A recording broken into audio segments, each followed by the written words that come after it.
Mis queridos amigos, ¿cómo están ustedes? Mi nombre es Gustavo Rodríguez y esto es AFN TV en el segmento 911, los Estados Unidos de América bajo ataque.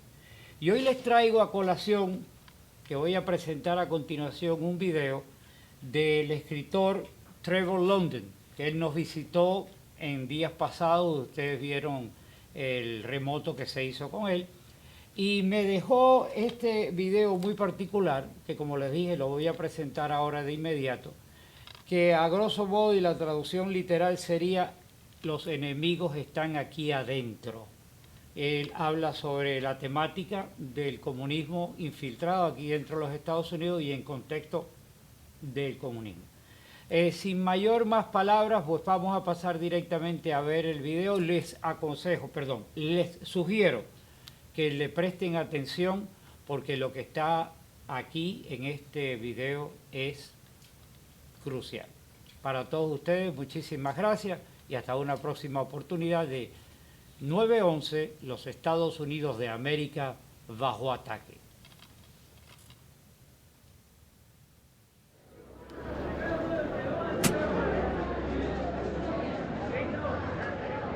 My good friend, TREVOR LOUDEN.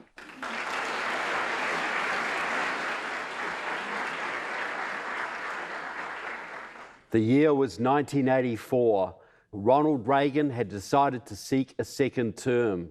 Carl Lewis set a world record for the indoor long jump. And in my home country of New Zealand, our socialist Labour government had destroyed our military alliance with the United States. They decided to ban nuclear warships from our harbours. Nuclear weapons are morally indefensible, and I support that proposition. I began digging for answers. I met and interviewed security experts, even former New Zealand communist spies. I discovered that my country's national security had been betrayed by enemies within. This sparked 20 years of research into communism. It drew me inevitably to the movement's #1 target, the United States of America. The underside of American politics became my new focus. I began touring America, scouring communist archives in your libraries. I started sharing this vital information with anyone who would listen.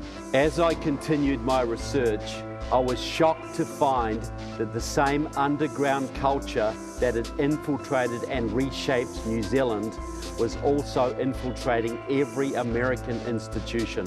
What was once considered the American dream is now considered xenophobic, racist, and fascist.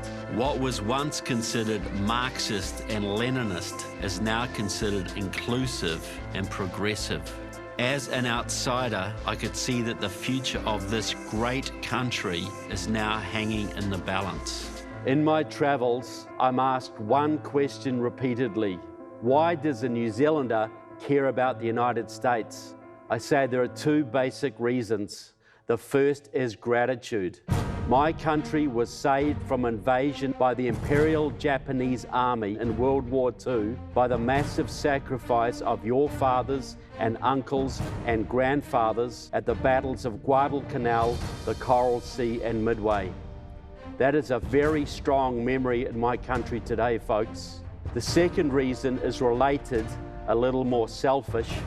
If freedom should fail in the United States, if you lose your constitution, your liberty, your economic dynamism, and your military superiority, all of which are in grave danger, the bad guys of this planet, I'm talking Russia, China, Iran, they will carve up this planet amongst themselves, folks. If nothing changes, the world you and I grew up in will soon be but a memory. The world we leave to our sons and daughters will be but a shadow of what God has intended for them.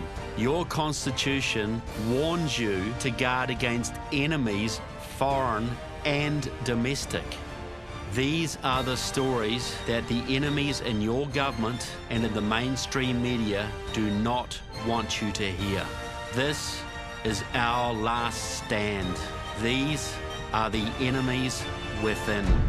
Are you or have you ever been a member of the Communist Party?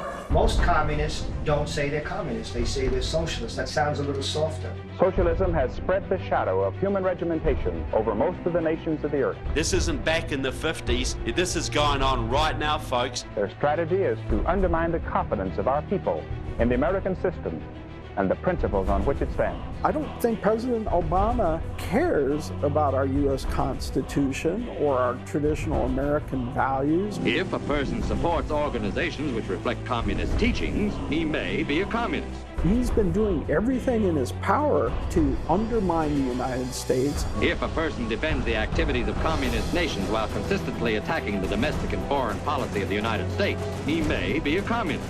If America is weakened, our allies are weakened. And then we talk about dominoes.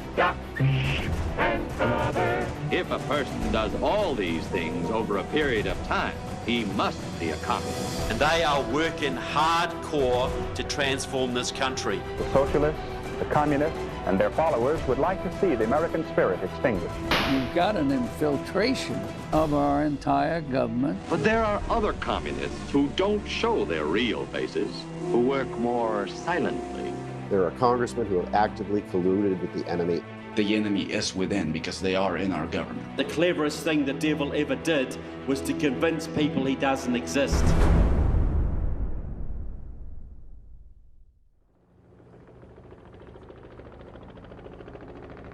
You're working at the Department of Homeland Security.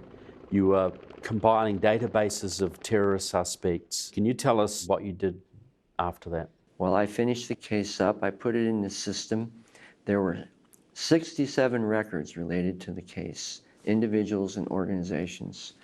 Within about 2 weeks after I put the case into the system, I went on vacation and I was called from my colleague and said that they had removed the records entirely from the system. They didn't just modify them, they completely obliterated them, took them out. Those are the records related to the network of mosques and organizations operating in the United States that is linked to the San Bernardino shooting and to the Orlando shooting. Not only did they remove the records, but they also investigated me. For what possible reason? They said essentially that I did not have the authority to put those records into the system, even though I had been commended by the National Targeting Center for finding 300 terrorists. So essentially the last 3 years of my career, I was under investigation by 3 different government agencies, all at the same time. They determined that I was essentially more of a threat than these terrorist groups. So did they ever claim that any of the records were inaccurate or untrue? No, they couldn't because they were accurate. So you were trying to do your job and you were basically persecuted by your own government. How does that make you feel as a professional intelligence officer? Infuriated and stripped naked. It's a public humiliation. To sequester me in a small room for the last 11 months of my career with no assigned duties, and then have the audacity to say that those were not adverse actions. We're just conducting an investigation. It's cruel to do that to a person. It wasn't a moral infraction. It wasn't refusal to obey an order. It wasn't some crime that I committed. It was simply doing the job that I took a vow to do and had been recognized and awarded for. Are there enemies in this country working to destroy this country? I would say emphatically yes. Could Hillary Clinton pass an FBI security check? No, because if you have overt ties to organizations with known associations with terrorism, you cannot pass a background check. 2 years ago, I've got a friend who applied for a federal government job 2 years ago. The FBI drove to Canada to interview his communist uncle. On the strength of that interview, my friend was denied that position. Not because he was a communist, because his uncle was. So the point is this: your government has enemies who will use your weak and dishonest against you. Therefore, employees of the federal government need to be vetted. When I applied for a government job, you fill out various forms. The forms that I filled out many years ago for government positions asked extensive questions about your background and your ideological affiliations. It could be from far right Nazi to far left communist or anything in between. The government wanted to know whether you were going to be a loyal citizen and uphold the Constitution. Today, they hardly ask you anything, so people basically can lie. Most people think that the communists' infiltration of your government is a thing of the past. You're not allowed to talk about communism. And if you do, you're called crazy and insane. So that tends to quiet you. I call that censorship through ridicule. The Berlin Wall fell down. So why are you talking about a communist strategy in America? And isn't that a bit far-fetched for most people to swallow? Unfortunately, it is. They've done a very, very good job of deceiving the American people. This couldn't have happened without the Soviet Union collapsing. Took away the image of the enemy, said the Soviet Georgy Orbitov. The collapse of the Soviet Union has actually advanced the communist cause around the world. Collapse is part of their attack, exactly. With the seeming disappearance of the Soviet threat, why would Americans care about communism any longer? What if those communists had simply morphed into progressives or democratic socialists? Here I am in Chicago to mingle with 3,000 progressives, democratic socialists, and old-style communists. Can you tell the difference? Welcome to the People's Summit. When we talk about socialism, it helps people to understand that some aspects of American society are already socialized. I think our basic definition of socialism is the workers owning the means of production. They have democratic control. The true needs of the people. Finding creative ways to restore fairness to healthcare, to the economy, to opportunities. There's never been a period where people are so open to discuss socialism. Our society so utterly fails to provide people with a decent standard of living, to provide people with freedom. We're interested in working with other parts of the left, other parts of the working class movement to fight for the most ambitious demands that is possible to win right now. We need to start with more ambitious plans, knowing that the reality is that those plans will always get squashed down to half their size. We are revolutionaries. We would like to have some kind of a mass revolutionary movement. When you say socialism coming to America, do you think it can come peacefully, or do you think there's going to have to be upheaval, or is it going to be a combination? How do you see it coming? Well, I don't think we're going to get socialism by an election. I accept the reality that everything that's done here in the United States is not the best. And this notion of American exceptionalism, I guess, that if we do it, it must be the best, it's just not true. You still have the communist vision that you once had, as a young man. You still that communist vision is still there, it can be achieved. I say communism for me is, it's never existed anywhere, but it's like the North Star. It helps keep me on track. It's incredible. Only one side is fighting, and the side that's getting beat up doesn't even realize they're in a fight. This movement will always be here in one form or another. Democratic socialism is like stage 1 cancer. Even in Sweden, France, or Germany, it keeps slowly growing and will always eventually morph into terminal communism. Joel Frewa knows Venezuelan communism firsthand. That old school communism that you saw with the USSR, it's not dead, it's alive and well, and it's not just in North Korea or Cuba. It's a 3-hour flight from Miami. Let's talk basic items: toilet paper, medicine, chicken, milk, powdered milk. You can't find them. It almost seems cartoonish or foreign, but when people go to the grocery store, they go in hope that they have the items that they need. I recently saw a tweet on Valentine's Day where a husband tweeted to his wife a photo where his Valentine's Day present was toilet paper. He made a heart of it and tweeted that to his wife because that was the present, because it's so hard to come by.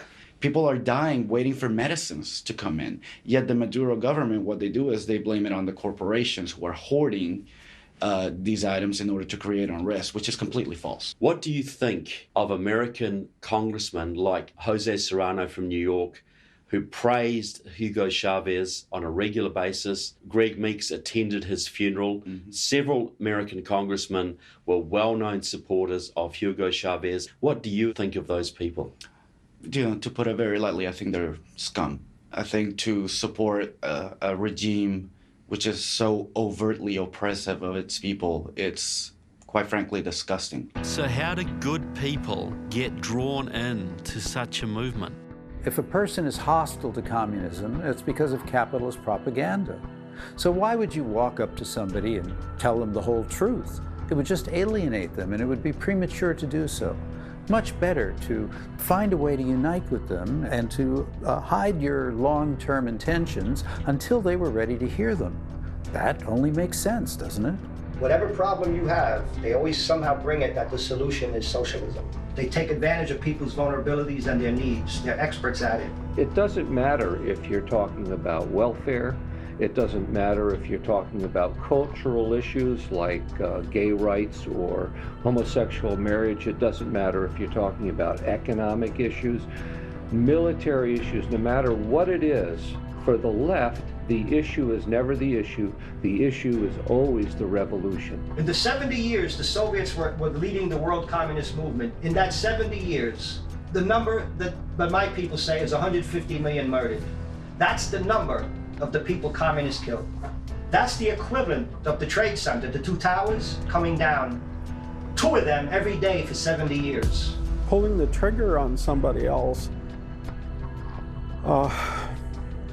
was an act of love because it meant that you were protecting or saving or dramatically improving the lives of people for not just now, but for millions of years in the future. I think of myself now as one of the sweetest, gentlest people on earth. I mean, I would rather catch a fly in a styrofoam cup and take it out the door than kill the fly.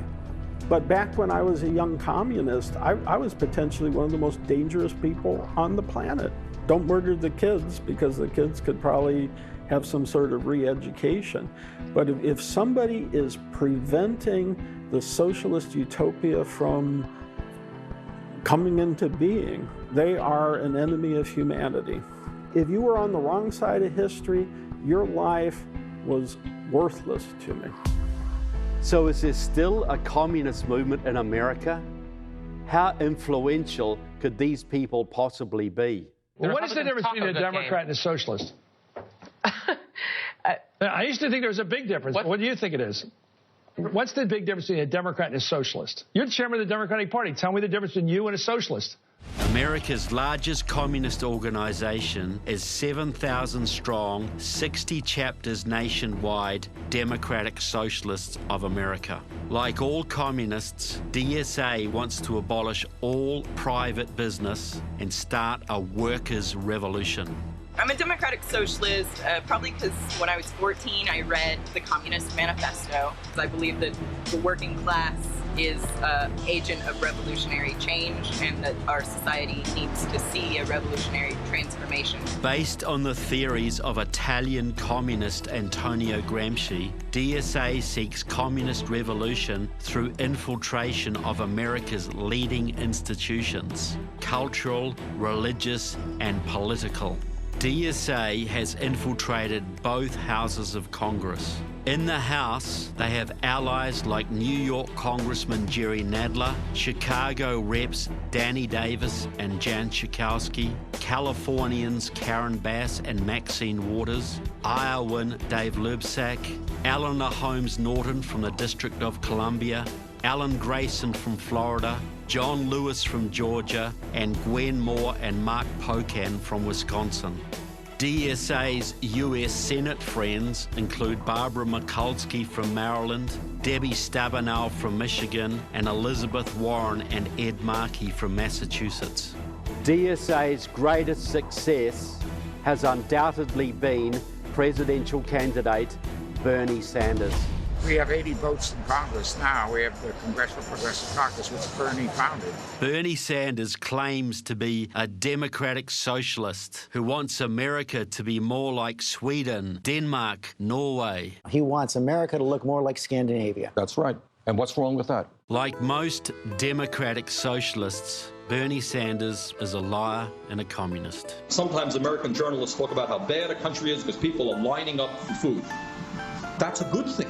In other countries, people don't line up for food. The rich get the food and the poor starve to death. In 2014, Sanders endorsed longtime Communist Party supporter Chuy Garcia's bid for the Chicago mayoralty. Sanders spoke alongside Scott Marshall, a leader of the Chicago Communist Party. In the early 1960s, Bernie Sanders studied in Chicago, where he joined the Young People's Socialist League and worked for the Communist Party-controlled Packing House Workers Union. In 1963, Bernie Sanders traveled to Israel as a guest of the pro-Soviet Hashemir Hitzat Youth Organization. Sanders worked on the Sha'ar Hamakim kibbutz, whose co-founder, Aharon Cohen, was in jail for spying for Moscow.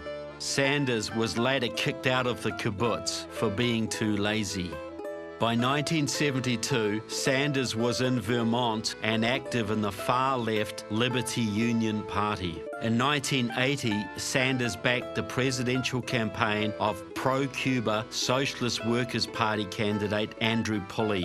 In 1985, while serving as mayor of Burlington, Vermont, Bernie Sanders was in Nicaragua celebrating the 6th anniversary of the brutal communist Sandinista dictatorship. Bernie Sanders visited the Soviet Union on his honeymoon. In 1988, Sanders and his new bride honeymooned in the then Soviet Union, which at the time was still threatening the United States with nuclear annihilation. Sanders negotiated with communist authorities to make Yaroslavl, near Moscow, a sister city of Burlington, Vermont. Could you imagine if you visited Nazi Germany before the war ended? And then you're going to run for president here. You don't think there'd be questions? In 1989, Sanders traveled to Cuba, where he attempted to meet communist dictator Fidel Castro. He later praised Castro for his wonderful government-run healthcare. Just because Ronald Reagan dislikes these people does not mean to say that the people in their own nations feel the same way. In his first congressional race, Bernie Sanders was personally endorsed by journalism icon and Democratic Socialist of America supporter I.F. Stone. Stone praised Bernie Sanders for his pragmatic socialism. Stone was later identified as a paid Soviet spy. Bernie Sanders has worked with DSA for more than 30 years.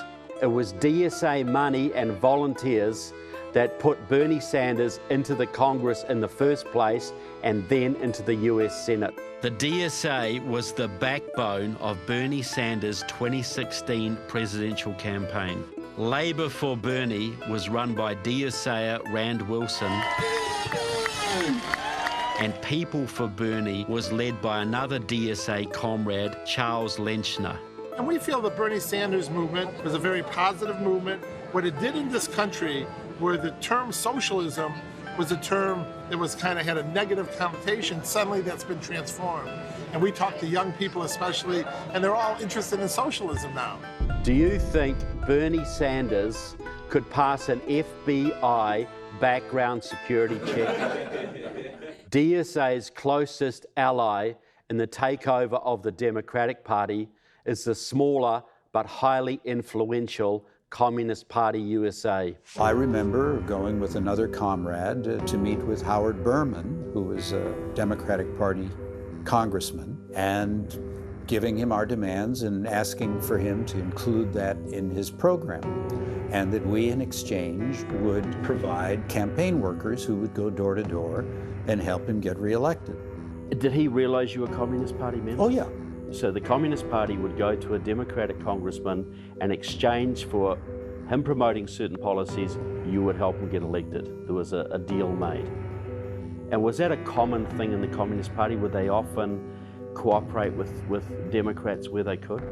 Wherever they could, and they particularly targeted certain organizations. The ADA, Americans for Democratic Action, was a large pressure lobbying group within the Democratic Party in Southern California, and the Communist Party was very active in shaping the policy programs of that organization.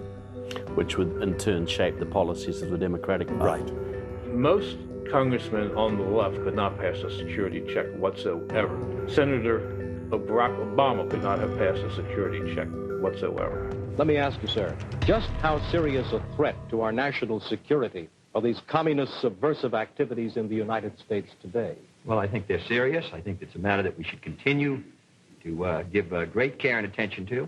We should support the laws which the United States has passed in order to protect us from those who would destroy us from within.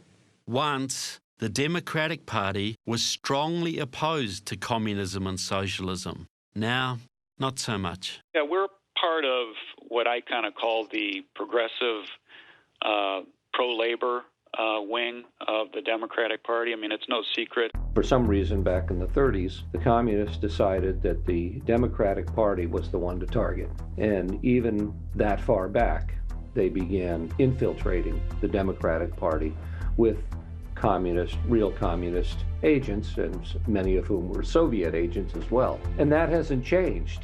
They targeted the Democratic Party. They saw the Democratic Party as the best vehicle to promote communism by another name. The Communist Party USA has influence and control over many members of your Congress. In Washington State, Communist Party leader Tim Wheeler works hard to elect Senator Patty Murray, a longtime communist favorite. In Ohio, Communist boss Rick Nagin has run several times on the Democratic Party ticket and works very closely with former Congressman Dennis Kucinich. In Minnesota, top communist Mark Frumke has ties to Senators Amy Klobuchar and Al Franken and to Governor Mark Dayton. In Arizona, Congress members Raul Grijalva and Kirsten Sinema both got their start in Communist Party circles. The communists are very close to Californian Barbara Lee. I've been to Cuba over 20 times. Top-ranking Democrat on the Homeland Security Committee, Benny Thompson of Mississippi, has worked with several Communist Party fronts. In Texas, Armed Services Committee member Mark Vasey works very closely with leading Dallas communist Gene Lantz. Connecticut Armed Services Committee member Joe Courtney also has Communist Party connections.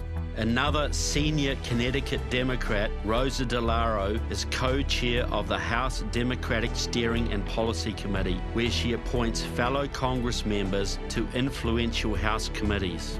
In August 2010, Rosa DeLauro keynoted a conference at the Connecticut Communist Party headquarters with her good friend Joelle Fishman.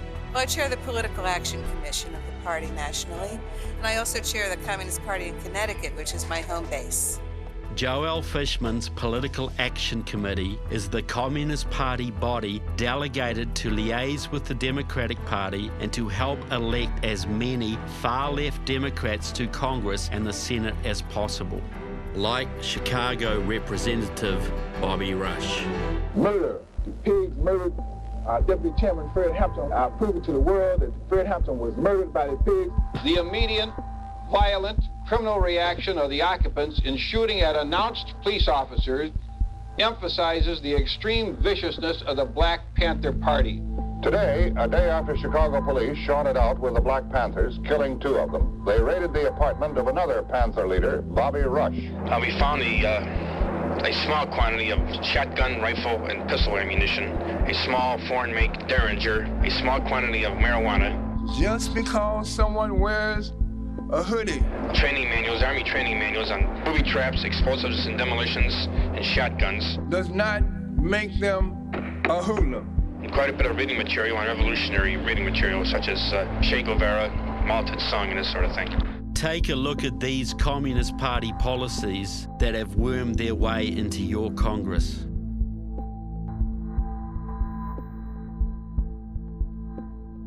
My cousin, she came from Venezuela seeking political asylum about 6 months ago. This is almost going to sound like a made-up story, but I wish it was. She called me one day crying, and she asked me, I just heard a speech by Hillary Clinton. How is it possible that I left Venezuela under so much oppression, and I'm coming here and I'm hearing the exact same speech that Maduro gives? So you would compare a communist dictator in Venezuela basically espousing the same ideas that a serious contender for the US presidency would espouse. Not just a serious presidential contender. I would compare most of the Democrat Party to Latin American-style socialists, 100%. So how effective has the Communist Party been at influencing the Democratic Party? In March 2009, Vice President Joe Biden traveled to Chile to meet with that country's communist-backed president, Michelle Bachelet, and Brazil's pro-communist president, Lula da Silva. We are moving as rapidly as we can to change the direction of our country and our policies. We're going to have to ask, and we don't expect to get it, but we have to ask for a little bit of patience. The Democrats, their party planks are all the planks of the Communist Party. They just present it a slightly different way. They present it as progressivism, or they present it as liberalism, or they present it as spreading the wealth, or giving the little guy a chance. Democratic leadership have also partnered with the Party of European Socialists, an alliance of democratic socialists and former Stalinist European communist parties. The cooperation between our parties has intensified significantly in the past 2.5 years, with regular contact at Congress, Senate, party, and foundation levels. The attendance of President Clinton and myself at the Global Progressive Forum World Conference in Brussels in 2009 proves this point very well. You are here to grapple with a problem that progressives in every country have been facing really for 20 years at least, since the fall of the Berlin Wall. How do we support a more integrated world where borders are coming down and still preserve a sense of social justice and fairness? The PES has been a reliable partner for a long time. I'm glad you're having this Congress now, and its outcome can only be one, a stronger Party of European Socialists. Because what we need today is a strong PES and a strong Democratic Party working together. Progressives need it, the planet needs it, and our people need it. The change is happening in the United States of America. And we want to have that change also in Europe. I believe in a European dream. More social, more equal, and greener Europe. Yes, we can! So what is the main roadblock to world socialism? They don't say we're trying to weaken the military. They're just saying if we didn't have to spend all this war money and all this money for weapons, we'd have the health care, there'd be no crippled, there'd be no hungry. Another huge source of funds is the reordering of government priorities away from military spending.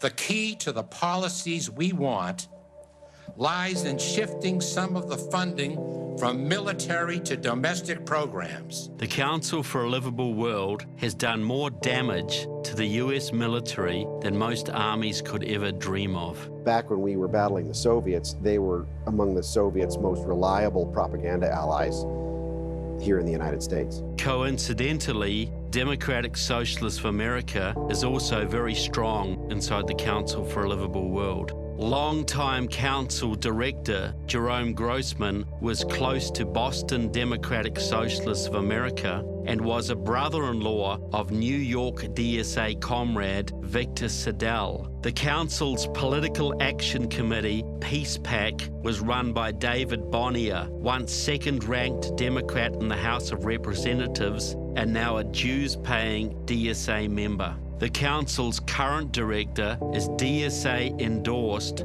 former Massachusetts Congressman John Tierney.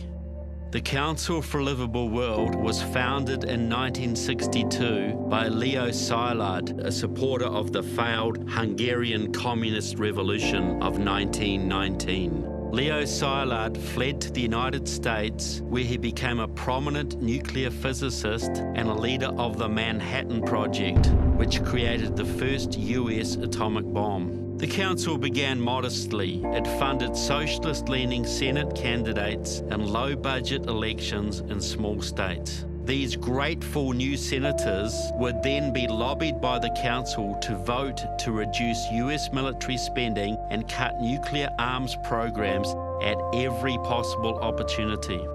Council for a Livable World has been endorsing candidates since 1962. We endorse in races where the person we endorse has a strong chance of winning, has a good positions on our issues, and is running against someone whose positions we don't agree with. So tell me how the Council for a Livable World aided the Soviet cause. Well, first of all, they had about a 100-degree correlation between their line and the Soviet line, and always being a reliable, quote-unquote, neutral peace activist voice out there to blast any efforts to improve American defense and to pretty much demand everything that the Soviets were demanding without sounding like they were Soviet agents. In 50 years, the Council has funded over 200 Congress members. I do want to thank the Council for a Livable World. And 130 senators, including over 40 of the current Democratic delegation. And I want to thank so much the supporters of Council for a Livable World. I'm very proud to have the support of the Council for a Livable World. Thank you to the Council for being such a great friend to me from the very beginning. Thank you for the invaluable support you provide to candidates like me. The Council for a Livable World has funded Senators Tim Kaine, Hillary Clinton, Barack Obama, and Joe Biden. My ties to the Council run long and deep, stretching way back to my first campaign for the United States Senate. That help has continued throughout my entire career, especially when I was chairman of the United States Senate Foreign Relations Committee, and it continues to this very day.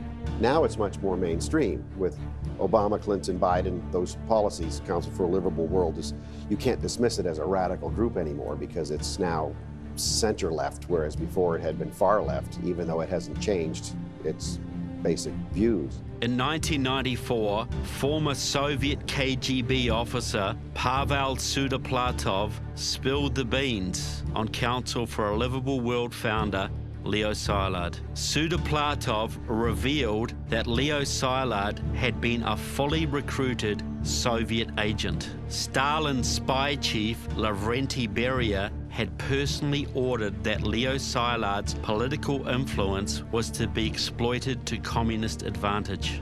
Leo Szilard's mission was to eliminate America's nuclear superiority over the Soviet Union. So for a group like the Council for a Livable World to exist for decades, scrupulously following the Soviet line, then to have its founder unmasked as a controlled Soviet agent by one of the control officers, that changes the picture completely.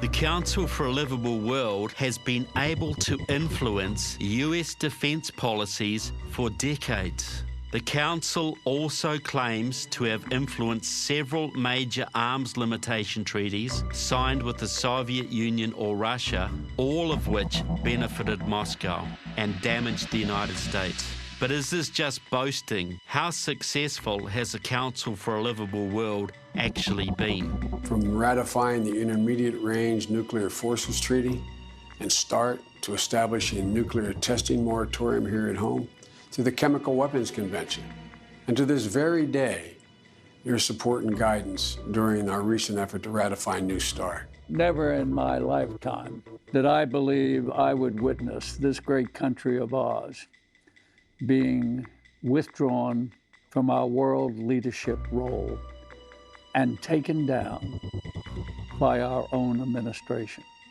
The American military of today is not the American military of the first Persian Gulf War. People remember how we managed to move vast numbers of troops and material and supplies. We were using the Ronald Reagan legacy of our preparedness to prosecute a World War III in NATO Europe, and we actually used it during the first Persian Gulf War.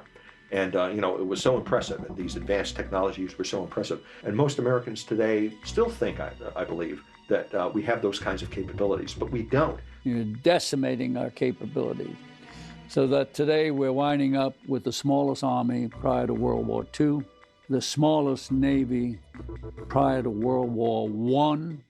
And just to give you an example of what we're competing against, the Chinese are building 60 ships a year.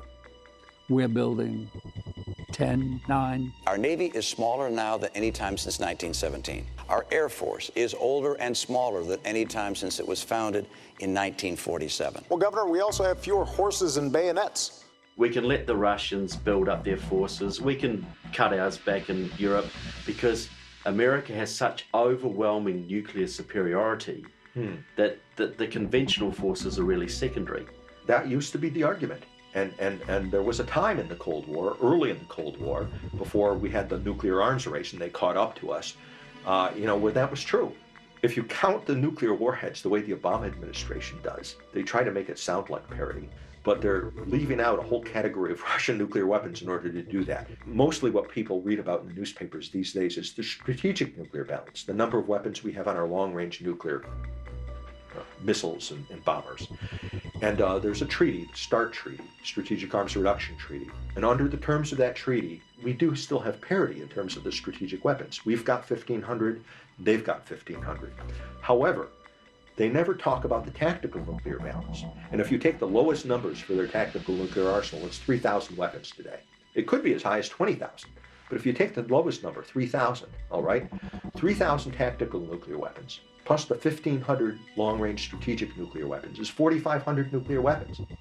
We've got 1,500 long-range strategic weapons and 200 obsolete tactical nuclear. I hope we still have them. Just 200. 200 are left, and they're just old gravity bombs that are bunkered in West Germany. The Russians even know exactly where they are. So that's 1,700 nuclear weapons in the overall nuclear balance versus 4,500. They have an overwhelming advantage in the overall nuclear balance numerically and technologically because their strategic weapons too are brand new, they're advanced strategic weapons, whereas our strategic weapons, those long-range weapons I'm talking, there are many experts who wonder if we actually have a nuclear deterrent anymore. The missiles and the weapons themselves are much older than the flight crews that have to maintain these weapons. Republican candidates who keep saying the incompetency of the Obama administration is unbelievable. Well, let me tell you, they're not incompetent at all. They have a strategy. They have executed it brilliantly. The most significant thing your president said in his entire first term of office when he was caught off mic in South Korea, off mic so he thought, with then Russian President Dmitry Medvedev, thought no one was listening. My last election, after my election, I have more flexibility. Yes, said Medvedev, I understand. I will pass your message on to Vladimir. We are with you. What sitting president of the United States would make excuses to his Russian counterpart and promise he'll be more flexible after his re-election? They think like Obama just parachuted in the White House. Obama is like the surfer riding the perfect wave. 90 years, 100 years of communist education, agitation, and propaganda. Obama just harvested that. President Obama's deep ties to radicals like Hawaiian communist Frank Marshall Davis, the pro-Soviet Chicago politician Alice Palmer, former Weather Underground terrorist leaders Bill Ayers and Bernardine Dawn, and the Marxist pastor Reverend Jeremiah Wright, not God bless America, God damn America, are well documented. But is there any proof that Barack Obama was not merely some form of anti-colonialist, but an actual communist? John Drew knew the young Obama at Occidental College. I met Barack Obama through Caroline Boss, a long-term girlfriend for about 2 years. She was definitely a hardcore Marxist revolutionary. Barack Obama drove up to the Boss's house with his friend Hassan Chandu. And I knew Hassan Chandu from the earlier anti-apartheid movement, but Barack Obama was a complete stranger to me. He was very tall, very dignified. He was dressed really well, like a GQ model. Caroline, while we were standing outside waiting for Chandu and Obama to come into the house, had told me that Obama and Chandu were with us, meaning that they were part of our radical, revolutionary, Marxist-Leninist cohort. So they were in our secret club, basically. And we were smoking cigarettes, having a good time. They were talking about how there was going to be a revolution and how the revolution was inevitable.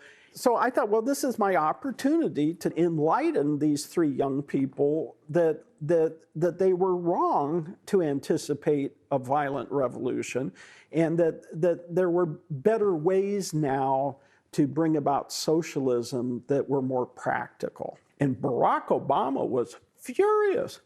He looked at Caroline Boss, and I still remember these words all these years later. He said, "That is crazy." He was almost demeaning me and demeaning my intellectual contribution by saying that everything he had read from Francis Fanon, who was a third world revolutionary, was completely against what I was saying. And so that's where I started making the case empirically. You know, look at what happened in France. Look at what happened in Germany. Look at what happened in England. None of these places have had revolutions. But I could see with Barack Obama that he was listening and that he was absorbing my arguments. You were debating with Obama not to tell him that socialism was not the goal or communism was not the goal, but a violent revolution wasn't the way to achieve it. What do you think Obama got out of that debate? The way to achieve socialism was through working within the Democratic Party and pulling it further and further towards the left. There is another enemy working hand in hand with the communists to destroy your country from within. We call it the Red-Green Axis, an alliance of neo-communists and Islamic militants united by their hatred of Israel and America. It was the communists who created the radical Islam. The Muslim Brotherhood learned at the feet of the KGB. Most of the Muslim terrorists think they're fighting for Allah, but the ones who trained them know better. Back in the time of the Soviet Union even, there were concerted efforts on the part of the Kremlin and the KGB to reach out across the world to recruits, and they attended Patrice Lumumba University in Moscow. We used to call it KGB Tech. The Supreme Leader, Ali Khamenei, did attend and graduate from Patrice Lumumba University in Moscow. The relationship with the KGB formed at that time when he was a student there continues to this day. And if anybody wonders why the Iranian regime is so cushy with Putin and why Putin backs them so strongly, it's because this relationship is a close and a continuing one that goes back all those years. Muslims condemn terrorism, Muslims condemn ISIS. What they're doing in my name is wrong. There are significant numbers of American Muslims and European Muslims who actually do support the terrorists. Even if it's a small proportion, 10 to 15%, that's still hundreds of thousands of people living in Europe, living in America. How is America supposed to guard against this terrorist element? All of us need to sit down on a table and talk and find out the solutions. If we push somebody, it's not the solution. We need to sit down and have a dialogue. There are Muslims, there are Christians, there are Jews who are intolerant, and we need to work with them. But there are no Jewish suicide bombers. There are no Buddhist suicide bombers. There are no Christian suicide bombers. Not in America. Nowhere in the world are they. The leading Islamic threat to America comes through the Muslim Brotherhood. Under various crackdowns from the Egyptian government, the Muslim Brothers fled Egypt and went elsewhere. And it is when they went elsewhere that they got this training, this connection with the Soviets, in particular in training camps, terror training camps in places like Lebanon. And virtually every single Sunni Islamic terror group in the world today, you can trace their origins back to the granddaddy of them all, and that is the Muslim Brotherhood. Hamas is the Palestinian branch of the Muslim Brotherhood. Al-Qaeda was formed from groups that originally were part of the Muslim Brotherhood. The Islamic State is an outgrowth of Al-Qaeda in Iraq. Not long after 9/11, the FBI raided a house in Annandale, Virginia, that had a sub-basement in which federal agents discovered the archives of the North American Muslim Brotherhood. One of those documents was what we call now the explanatory memorandum.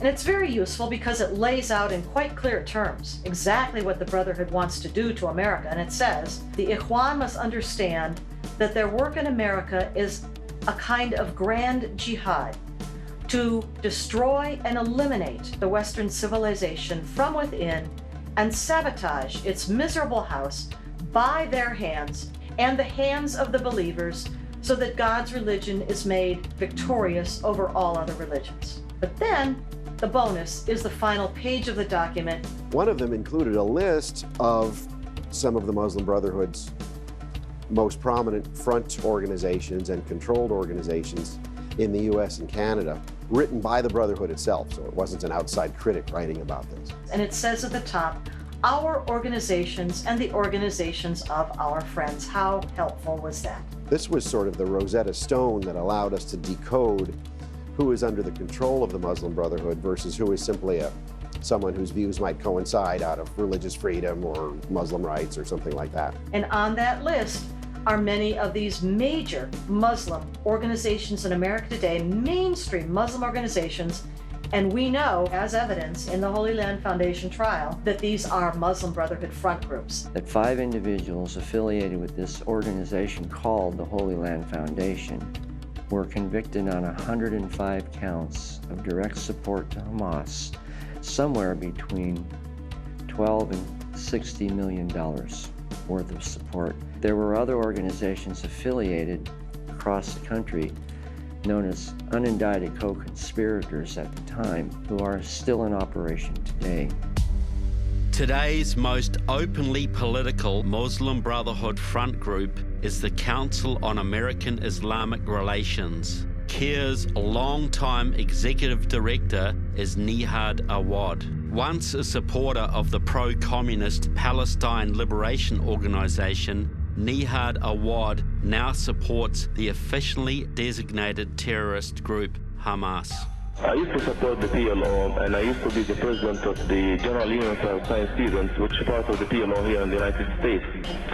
But after I researched the situation inside Palestine and outside, I'm in support of the Hamas movement. President George W. Bush, after the attacks up in the great big Islamic center of Northwest Washington, D.C. on Massachusetts Avenue, and he is in this big, beautiful mosque talking about how Islam is a religion of peace. Islam is peace. Right over his left shoulder, within inches of the president's left shoulder, is Nihad Awad. So from that moment, when the president was advised, was told to speak these words, Islam is a religion of peace, our response to the attacks of 9/11 was off on the wrong track.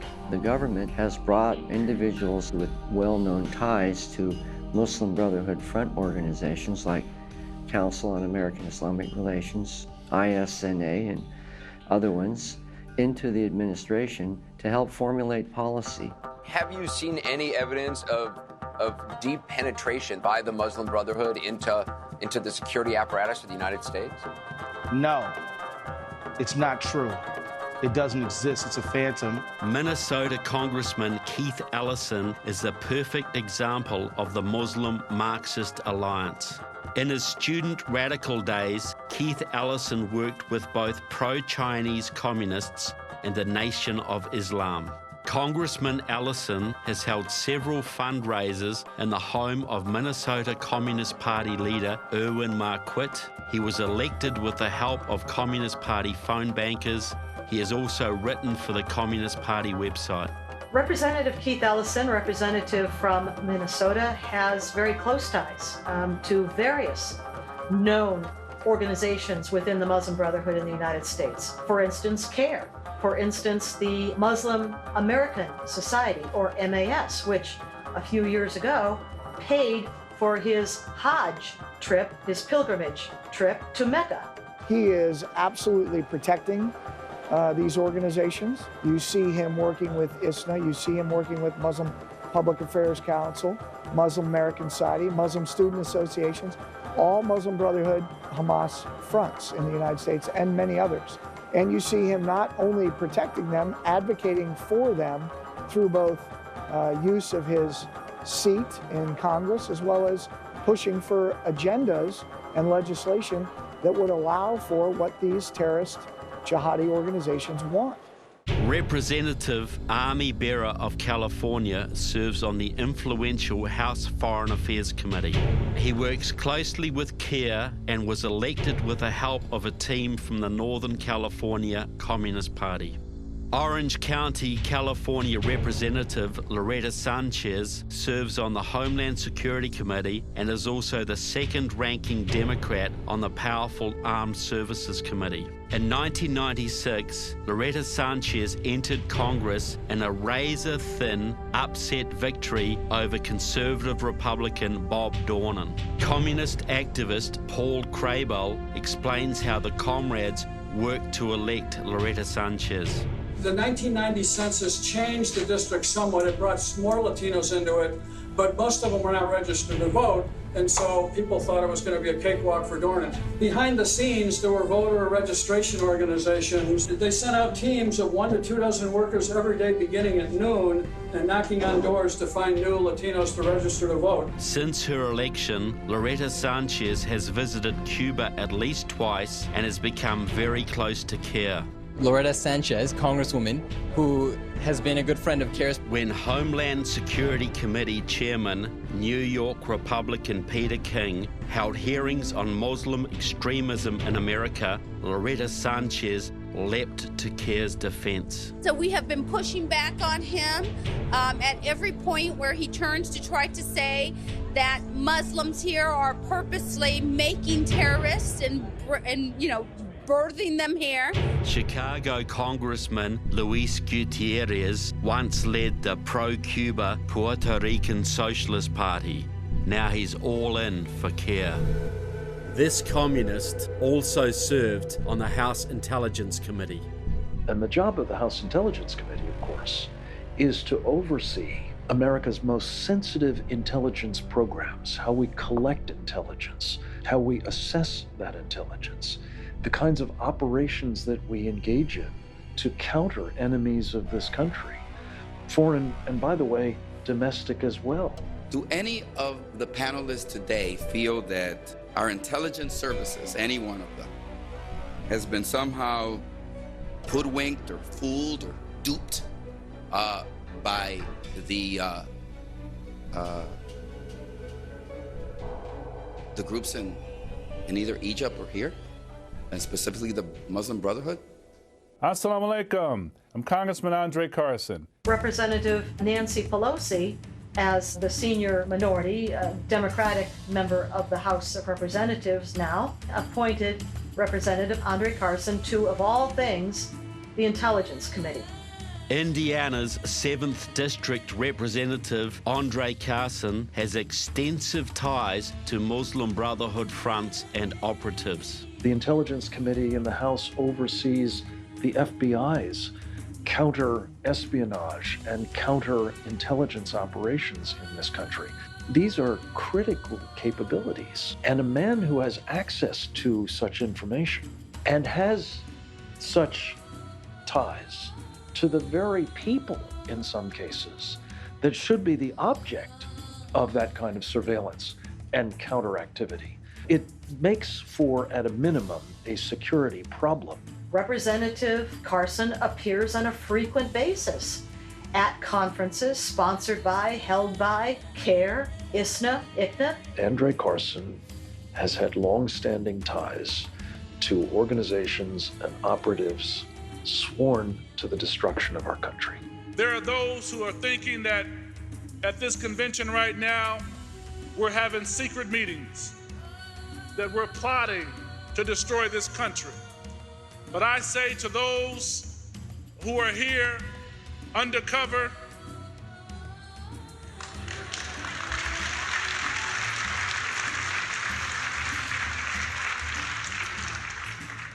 Allah will not allow you to stop us. One of the things that we have learned is that the Muslim Brotherhood is intent on destroying Western civilization from within. We have to groom the next city councilor, the next governor, the future president, the first Muslim president. With his known self-identified background in association with Marxists and with jihadist Muslim Brotherhood groups and individuals.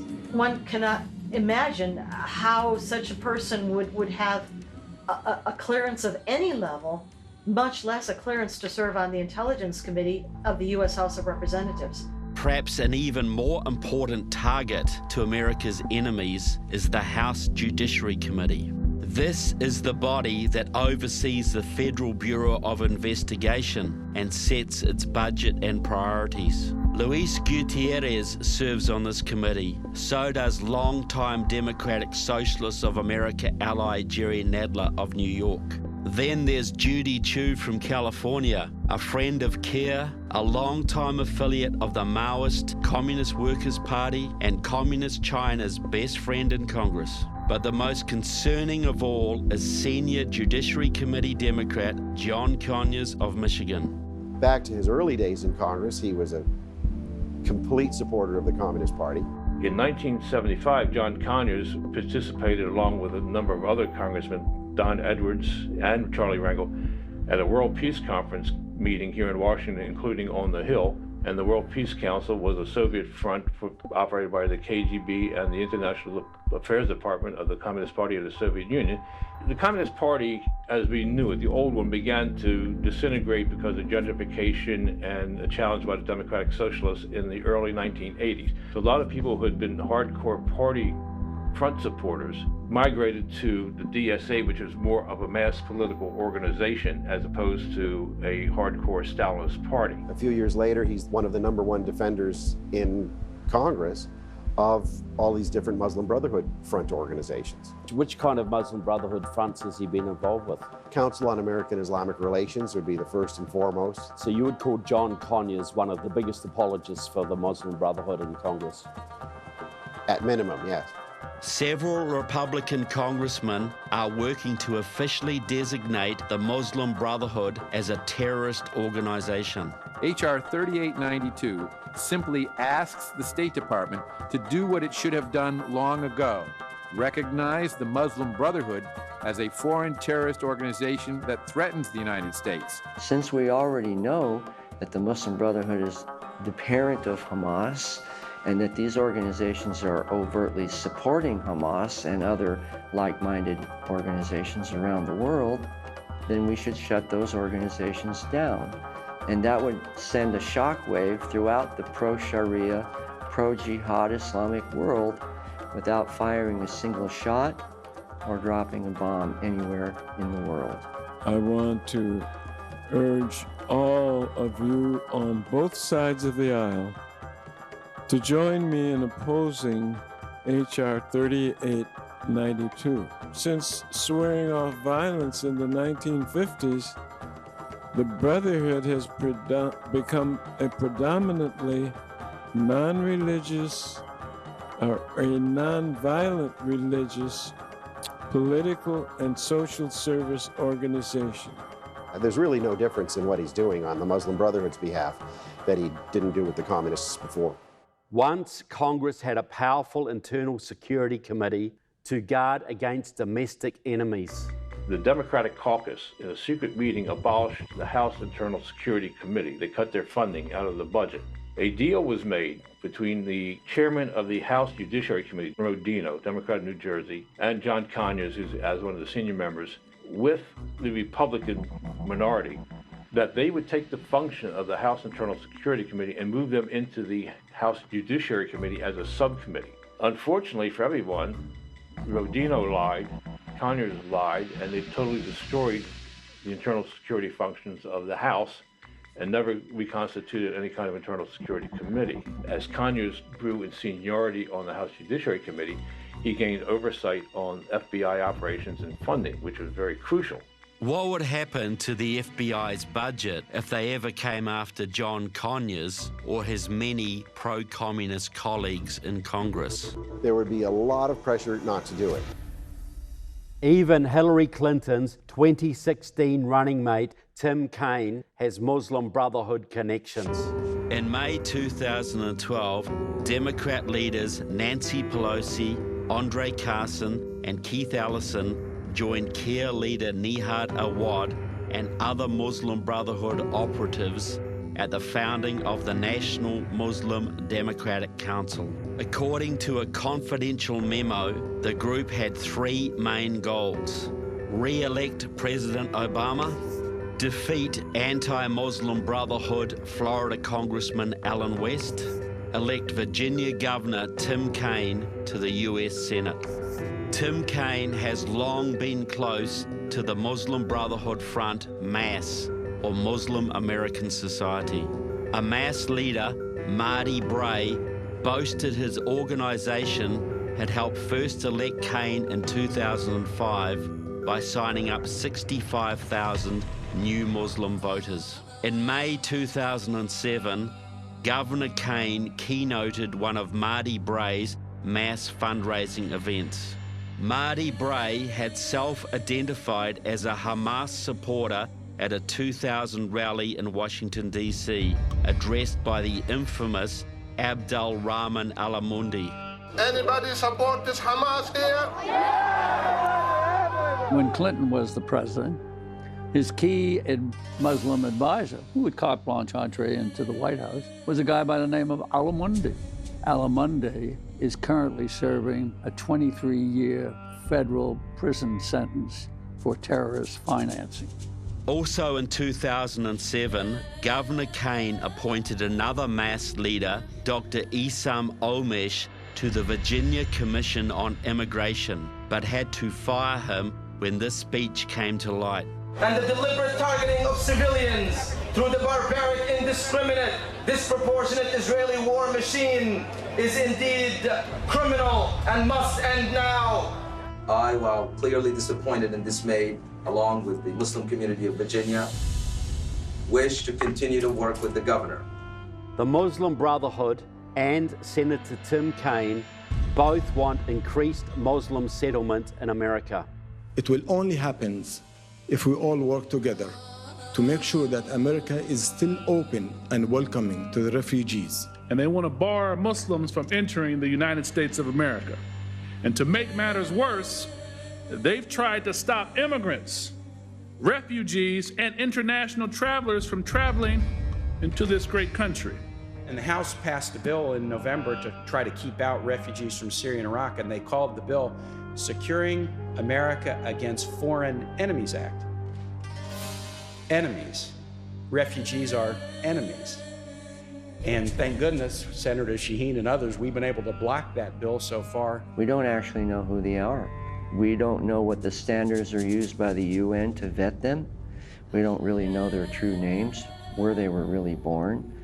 Their entire identities are being created, and then they present themselves to us at the border of America, and we're supposed to just let them in, no questions asked. Anybody who calls for comprehensive immigration reform, in my judgment, is trying to get the MVP award from ISIS and Al-Qaeda. Welcoming others is part of what it means to be an American. Barack Obama is fulfilling what he can of his promise to fundamentally transform America. That means changing the demographics of the United States. You have the President of the United States going out of his way to invite avowed enemies of the United States to migrate to this country and live here in large numbers. And you don't have anyone in Congress raising the constitutional question, wait a minute, these people are advocating Sharia law in this country? That's advocating the overthrow of our Constitution. They should not be allowed in. So, we put some terrorists, and the government becomes angry with the terrorists, they persecute the terrorists, but at the same time, it doesn't want to have a war with the whole of Islam. So, the more terrorists, bombs and killings you have, the more the Western governments open the doors to the Islamic immigration. They don't see it as an invasion. They see it as coming in and taking possession of lands and countries that are already rightfully theirs. They just happen to be currently occupied by people who are not Muslim. So how does this tie in to illegal immigration? Which organisation in America 25 years ago was leading the charge against illegal immigrants? Against. The AFL-CIO, the unions. So in 2015, which organisation is leading the charge to legalise the illegals? The unions. And I'll tell you why, folks. Why the change? Once, American unions were led by anti-communists who were willing to work with both Republicans and Democrats. And under no circumstances should the American Federation of Labor tie itself to a political party. But in 1994, everything changed. There are changes in the attitudes of organized labor in this country, starting with the new leadership in the AFL-CIO that was elected in 1994, the prohibition on communists holding office in U.S. labor unions was dropped. The labor movement is an essential cornerstone of transformative politics. Now every major labor union is controlled by communists and leftists and are completely in the tank for the DSA-controlled Democrats. Hello, SEIU. I am so proud to have earned the endorsement of the Service Employees International Union and your 2 million members. Your fights are my fights. They are now effectively dictating all of the Democratic Party policy. You know, 25 years ago, it was the AFL-CIO, the unions, who were the hardest core for immigration enforcement.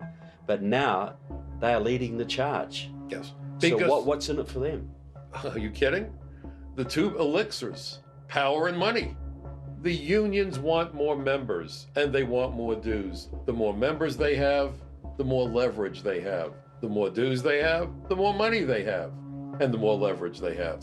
We have a union movement that is not interested in the welfare of the workers. We have a union movement that is interested in promoting communism. One of the communist-controlled unions' greatest successes has been changing official Democratic Party policy from strong opposition to illegal immigration. And the illegal alien population is growing by more than 250,000 people a year, we think. Yet we're doing almost nothing to encourage these people to go home or even to deter them from coming here in the first place.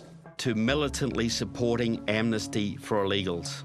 We have to have a pathway to legalization. It has to get done. We have to work hard to get it done. Isn't it about time we had a president who understands that 12 million workers in the shadows is not acceptable in this country? If we cannot get comprehensive immigration reform as we need and as we should, then I will go as far as I can, even beyond President Obama. Before immigration debates took place in Washington, I talked with Alcea Medina. Alcea Medina is one of this country's most influential communists. A member of Democratic Socialists of America and a leader of the 1.8 million strong SEIU, Medina has crisscrossed America promoting amnesty for more than 20 years. The big question is why? The Democrats know that in order to gain permanent progressive majority, they need more voters. And those voters are not going to come from the United States. We reformed the immigration laws. It puts 12 million people on the path to citizenship and eventually voters. And there's not 11 million of them. There's between 20 and 50 million. And we add to that the million Latino citizens who this year will turn 18, plus all our allies in the African American community, the LGBT voters and younger voters. We have to register every single Muslim to vote in 2016. Environmental voters, women voters, Asian voters, union voters. Can you imagine if we have 2 out of 3, if we have 80 million new voters? The Muslim vote can be the swing vote in major states. We will create a governing coalition for the long term, not just for an election cycle. Together, we are the new American coalition that will dominate politics for decades to come. The last presidential election, Mitt Romney, the Republican candidate, lost that election by 2.5 million votes. So if you can legalize 10, 20, maybe 30 million illegals in this country and give them voting rights, the majority of whom 75% will vote Democrat. They know that. So that will give the Democrats 10, 20, 30 million more votes. So how can the Republicans ever expect to compete with that? They can't. They just simply can't. I mean, it's fait accompli. It's game over. They can't. So from that point, effectively, you have a one-party state in America, which will be controlled by the Democratic Party, which is controlled by the unions, and the unions are controlled by the Marxists. Yep. So these people that come to this country for better wages, for better futures for their families, for the liberties they don't have in their own country, are being used by the communist-controlled unions to turn this country into a communist state. That's exactly right. That's exactly right. Their enjoyment of the freedoms and the benefits of American society will be very short-lived. So why aren't your intelligence services protecting America from these internal threats? The FBI is not allowed to be concerned about these issues anymore.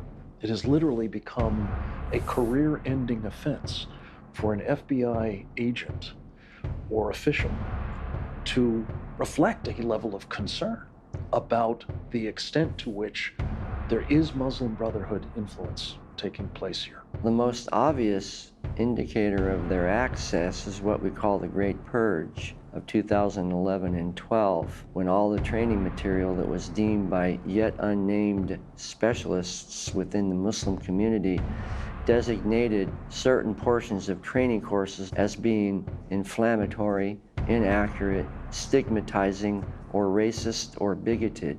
You were training people in the Muslim Brotherhood network. What happened to you? What kind of pushback did you get? When I set up the training, I did it because of my frustration, and I did go through the proper channels in the FBI, laid out the training program, and said, this is the problem.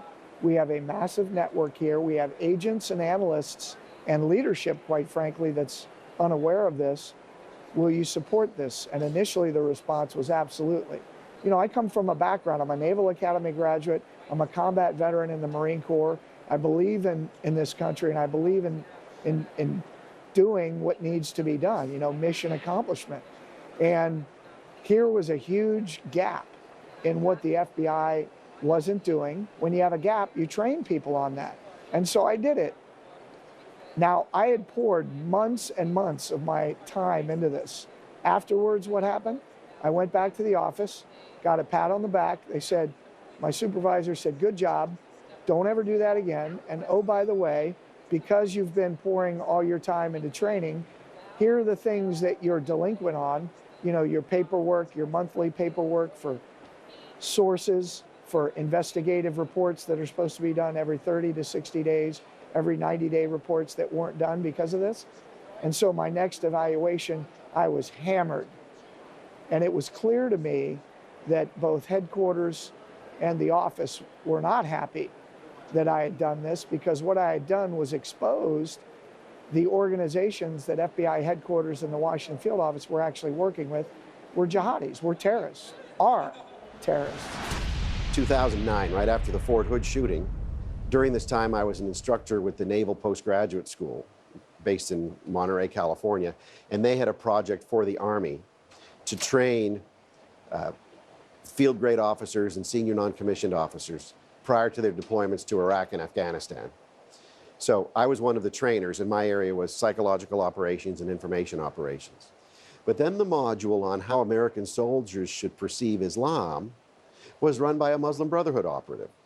Very pleasant fellow, very nice guy to talk to, but didn't really socialize with us, didn't socialize with our Afghan colleagues.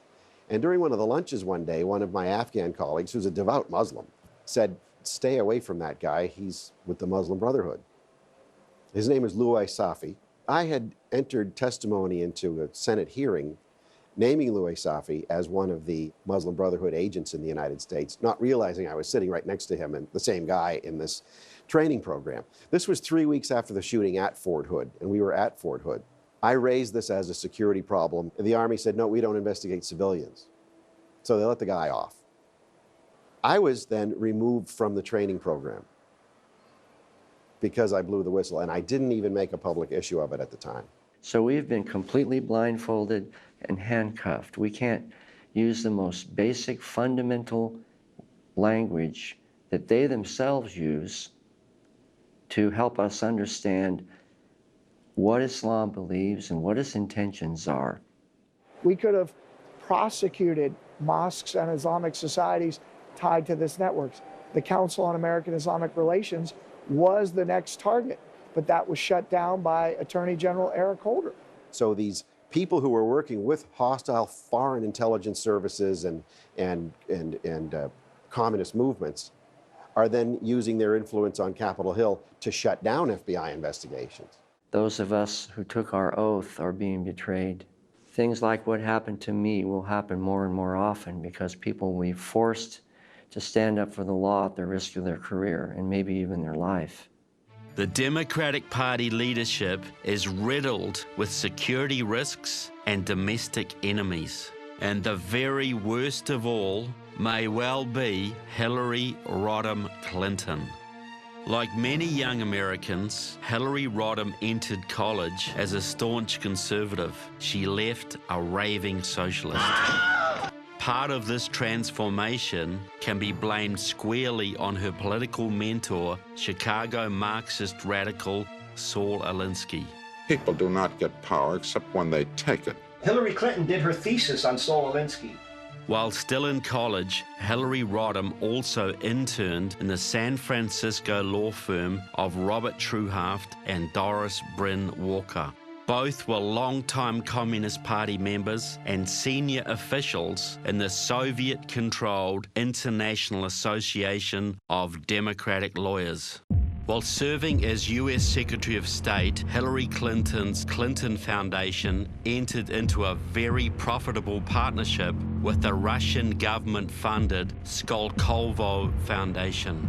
In 2014, the FBI warned that Skolkovo was being used by Russian intelligence to funnel U.S. high technology into Vladimir Putin's rapidly expanding war machine. Could Hillary Clinton pass an FBI security check? No, because if you have overt ties to organizations with known associations with terrorism, you cannot pass a background check. And you hear a lot about Huma Abedin, Secretary Clinton's longtime confidant, but do you really know who she is? Huma Abedin has been a longtime close assistant for Hillary Clinton. So Huma Abedin comes with a family that has long time since been closely associated with the Muslim Brotherhood. The Saudi government established the Institute for Muslim Minority Affairs and put in charge of this group Huma Abedin's father. Then was established a journal for the IMMA. Huma Abedin's father was made editor, and eventually her mother was a co-editor, and Huma Abedin herself served on the editorial board of this journal for quite a number of years. Also serving on that editorial board of the journal was a Saudi, a very senior Saudi, by the name of Abdullah Omar Nassif, the founder of something called the Rabita Trust. This is a financial institution that was founded prior to 9/11 for the explicit purpose of funding Osama bin Laden and Al-Qaeda. While Huma Abedin, not only working with him side by side, she was in the White House as an intern with Hillary Clinton. Then she went on to serve with Hillary Clinton as her aide, as a senior advisor during her Senate campaigns and her service as a U.S. Senator from New York. And eventually, when Hillary Clinton became Secretary of State from 2009 until 2013, Huma Abedin was her Deputy Chief of Staff. Now, this is a period of time when we might recall that U.S. foreign policy flipped on its head from going after jihad and jihadists like Al-Qaeda to, in Libya, for example, aiding and abetting known Al-Qaeda jihadist militias to overthrow a sitting sovereign government led by Muammar Gaddafi, no choir boy to be sure, but our ally at the time. All of this happened during the period of time when Clinton was Secretary of State and Huma Abedin was at her side, whispering in her ear. No one with Huma Abedin's baggage of ties with groups that seek the overthrow of the Constitution of the United States should ever have any government post in the United States. Hillary Clinton's ties are a lot deeper, broader, and wider than Huma Abedin. The best example of her Islamic ties is her affiliation with the Istanbul process, and in particular with UN Resolution 1618. This resolution marks a step forward in creating a safe global environment for practicing and expressing one's beliefs. That resolution that essentially criminalizes defamation of Islam has been backed for 10 years by the Organization of Islamic Conference, a 57-nation organization. It is essentially run in its leadership positions by members of the Muslim Brotherhood. And I want to applaud the Organization of the Islamic Conference for its leadership in securing the recent resolution by the United Nations Human Rights Council. By endorsing UN Resolution 1618, by default, Hillary Clinton is aiding and abetting the Muslim Brotherhood on a macro global level. When you have a politician who seeks higher office and you know that there is nothing that politician won't do in order to get there, then that's an opportunity for you as an intelligence officer. And Hillary's a double. She's in a position where she can be blackmailed for her behavior, and then there's nothing that she won't do to get what she wants. So she would be a prime candidate for any foreign intelligence service to at least surround her with its own people so that they can influence her as a senator or a secretary of state or even as president. That is a sworn law enforcement officer who took a vow to protect our country from threat, both foreign and domestic. Hillary Clinton is a domestic threat. But I don't want to depress you people with any of that or bring you down in any way. Am I a little bit late? Sorry about that. Look, this is how I see it, folks. You can do 3 simple things to help save this country. If the conservatives keep quiet, the communists win. Demand that your congressmen support House Resolution 3892, the Muslim Brotherhood Terrorist Designation Act. Passing this bill will destroy 60 years of Muslim Brotherhood infiltration overnight. The United States really is the last best hope of mankind for freedom. We're talking about the future of this country.